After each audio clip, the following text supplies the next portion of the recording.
கோழி வளர்த்தோம். அந்த கோழியை கொண்டு கோயிலில் விட்டுட்டேன்.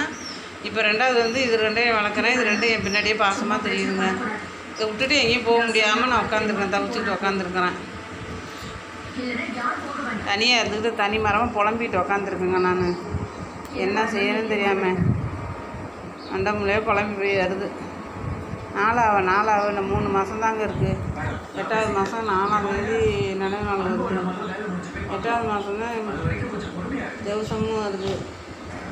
அந்த 4 நெருங்க அந்த 3 மாதம் தான் இருக்குது. நம்ம வீட்டுக்காரர் இப்போ இருந்தாலே ஆனால் குடிச்சிட்டு கொடுமையான பண்ணுவார் தான். இருந்தாலும் அவர் மாதிரி ஒரு பாசமாக யாரும் இருக்க மாட்டாங்க.